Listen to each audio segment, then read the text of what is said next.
Hello, everyone. I hope you're staying warm. This weather is crazy. But anyway, here we are getting ready to start week 4. We're still talking about joining the conversation. So, what is writing studies? How do we do that? So now I'm going to, yeah, I know you've heard me say many times that writing studies, there's a lot of different conversations and a lot of different topics and a lot of different approaches and a lot of different work going on in writing studies. So, that makes it a challenge to decide, what to cover, what not to cover, how to help you guys get the bigger picture, but also help you get some depth. One of the things you'll be doing with your book review is focusing more on a more specific conversation and, go more deeply into that. But right now we're still trying to get our, get some more understanding about, the big picture of writing studies. Okay, so what are the major conversations in writing studies? One of the things you always want to look for in any discourse community, any, area that you're working in, there's always going to be professional organizations, and these certainly aren't all of them. I figured we'd just start with a few with kind of, I think most people would say CCCC, which is also, you'll hear people say 4Cs, NCTE, and MLA. I think people consider those the big ones, but I added National Writing Project mainly because I like it. I think it's got a lot of really good stuff, especially for you guys that are interested in teaching or you're currently teaching. But this is definitely just a few, but mostly the bigger ones. So how would you go about looking at these and finding out what are some of the topics, what are the conversations, what are the theories, what are the ideas going on in these areas? So let's look at, wait, go back here. Publishers and databases, that's another big area. What's being published, who's publishing it, where are those conversations located? I picked, of course, there's a whole bunch of these, but I thought I wanted us to start with the WAC and Compile. And you may have heard of Compile. Compile, actually, Susan Wolf Murphy, one of our faculty here, is one of the editors for Compile, and Glenn Blaylock, who did teach here, was one of the founders, as well as Rich Haswell, who also taught here at TAMUCC. So Compile is a really good resource, and we'll talk more about Compile later. I'm not going to show you how it works or anything right now, but I wanted to look at the WAC Clearinghouse. Let me just go over here and do that, because I know we've mentioned it and talked a little bit about it already. And when you look here at the WAC Clearinghouse, you can see Compile is actually here. Compile originally was separate and was just housed at TAMUCC, but then it has now joined in with the WAC Clearinghouse. Another journal called Open Words that Dr. Ina Hosa is one of the editors for that journal. It was a separate journal, and it was connected to another publisher, and it has just recently gone into the WAC Clearinghouse. So the WAC Clearinghouse has become a really big, huge place to go to, look at what's going on in writing studies. Let's just look at the books real quick. So one way to think about, what are the conversations, what are the topics, what are the ideas? If we take a look at some of these titles, of course, we've got technical communication, teaching is part, that idea of pedagogy, online writing instruction, lifespan development of writing. This has always been around, but it really hasn't been recent until lately. It's sort of come up again as a topic. So this is a newer discussion that's going on. E-portfolios, translingual writing. There's lifespan again. Literacies. Literacy is a big term, kind of like rhetoric. So literacy, you'll find, the idea of literacy in many disciplines. It is definitely a big conversation in writing studies. Graduate writing across the disciplines. Writing across the disciplines is definitely a big topic. First year comp is a big topic. Writing across the curriculum again. Sexual harassment and cultural change. We're seeing more discussions on, justice in, different areas. The idea of critical race theory and those kinds of discussion. Okay, so that's the WAC clearinghouse. Now, if we look at NCT, and WAC is more at the college level focus. NCTE, if you look at NCTE, National Counselors of Teachers of English, those of you who teach K through 12 or interested in K through 12, it's got the different sections. So it's, I find it very useful for when you're looking at and wanting to think about the conversation, the different ways you can look at it here. And then let's look at their let's see, where's their books? I want to look at their books real quick. Here we go, books. So let's see what some of these conversations look like. Project-based learning. Those of you who've been in K through 12 probably have run across that. Reading and writing. Justice, there's the critical race justice. Writing, a lot of information about writing, how to teach writing, restorative justice, research in linguistics justice, literacy, there's the literacy again, English learners, so you've got the ESL second language topics, culturally sustaining teaching, language, culture, identity, and citizenship, cultivating racial and linguistic diversity, and literacy teacher education. And here we go, high school, you can see topics, writing and rhetoric. So these are writing studies, more writing studies related. So that's NCTE. Let's see what MLA has. MLA is more geared towards teaching literature, although you'll find a lot of discussions on writing as well, and a lot of teaching literature is teaching writing. So let's see let me see if I can find their bookstore. Whoops.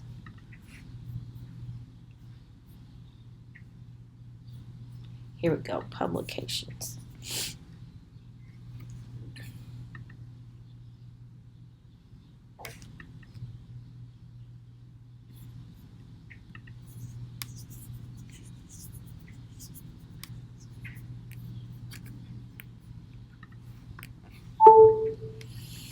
Of course, everybody knows the MLA handbook. Here we go, digital literacy, teaching online, American activist rhetorics, Old English, improving outcomes, assessment. Assessment's big in any of these discussions. Literature from 19th century France, late 20th century Mexicana and Chicana writers, modernist women's writing, persuasion, poems, poetry and prose, and Saint Euphrosyne. approaches to teaching literature, options for teaching, translation, if any of you are interested in that area. And then let's look at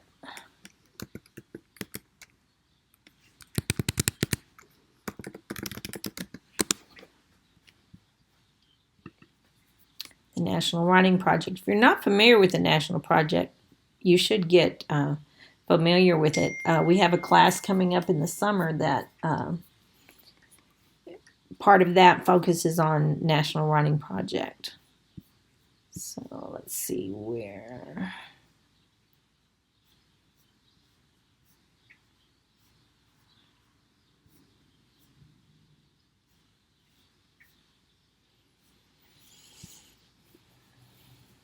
Okay, I was looking for their books because they have a lot of good publications.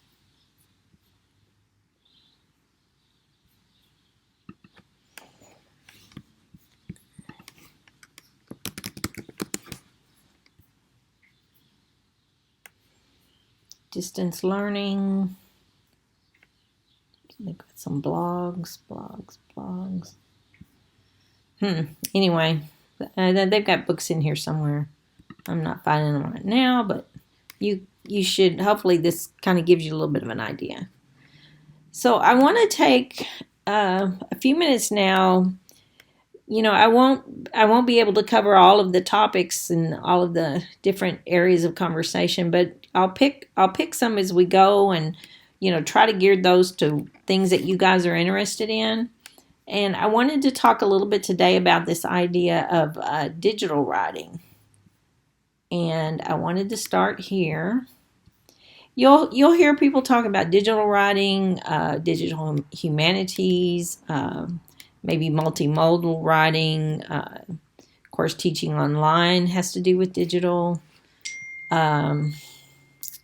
So there are different ways that this conversation, different titles and different ways people will talk about, even within, the big umbrella of, I use digital as a kind of an umbrella term. But this is from the journal Kairos, which is big in digital communication. A lot of people don't even use the term writing when they talk about digital because, the act of how we communicate and compose does change when we get into those environments. And we'll talk about those. One of the readings I'll have you do. I don't think it's this week, but it will talk about that. So anyway, this is Kairos Wiki. You've all heard of wikis. And if you look at the history of wikis and writing, I just wanted to show you down here. The first wiki article was one that I worked on with Tommy Hearn, who actually graduated from this program. He was one of my grad students that I worked with. And we wrote this article, Collaborative Writing Tools, Something This Way Comes or Not. So if you want to read that, it kind of gives you an idea of that idea of, if we look rhetorically at what happens when we're in digital environments, and how does that affect who we are as writers and what writing looks like and what we do with that. And then here's more information about, and wikis were one of the first tools that a lot of us used when we started teaching online and using online tools to teach writing. But, there are many more, and we will have discussions about a lot of that too. But now I wanted to focus on one scholar and kind of how she I would, digital writing is definitely not her only conversation, but it's part of what she does. Now, this is an article she wrote recently. I'm not familiar with this publication, but it's tied to the Los Angeles Review of Books. But this was an article that she just recently, you can see, it was published today.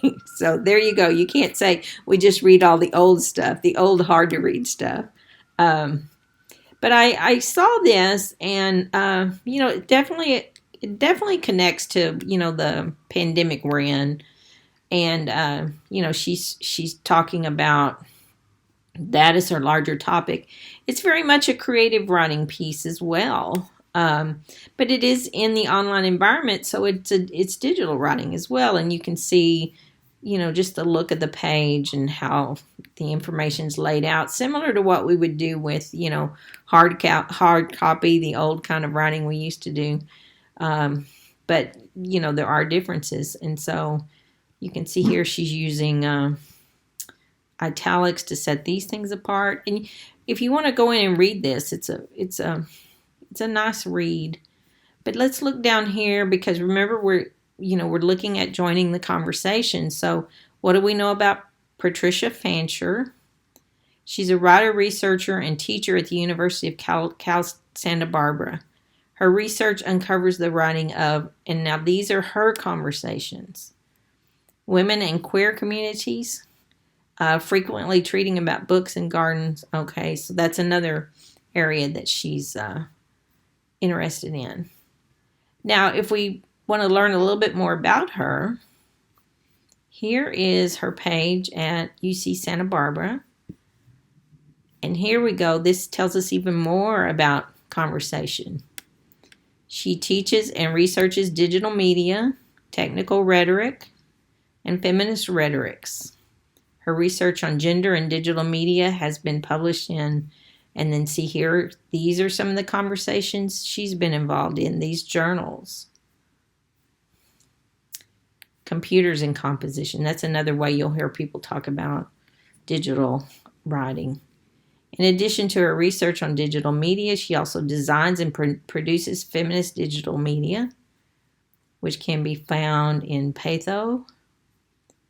And she's published creative nonfiction in Catapult. So that gives you an idea of the conversation she's involved in. And if we want to look even more specifically, I looked her up in Google Scholar. So let's see. Digital computation. And you can see here the queer conversations that she's involved in, embodied rhetorics, the visual ideas that go along with that.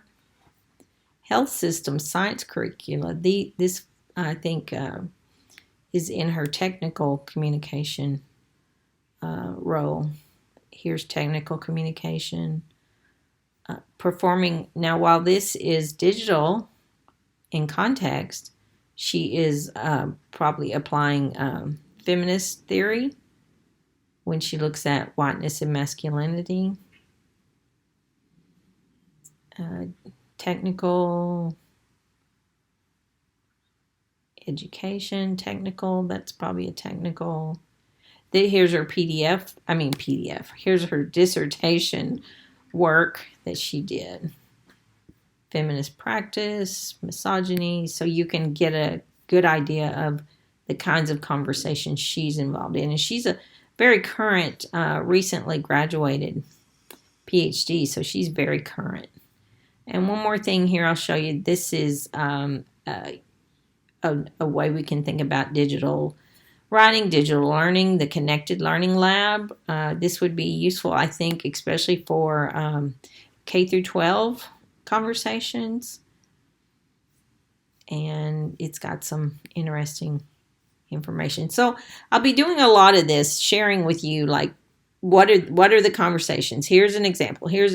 And so as you see things that interest you, you reach out and grab those and do more with them, and start thinking about what you don't have. We'll take several weeks to pick a book for your book review, and don't feel like you have to do that right now. Give yourself some time. I put a link in there to the guidelines for that activity, but right now we're just thinking. So just kind of keep looking at the conversations, what interests you, and I'll keep throwing stuff at you. So anyway, that was just some things I wanted to share and cover with you today. So hopefully you enjoy the rest of the day and stay warm. And I'm going to go try to cover some of my plants in the yard, which I probably should have done yesterday. So anyway, I will see you guys on Wednesday.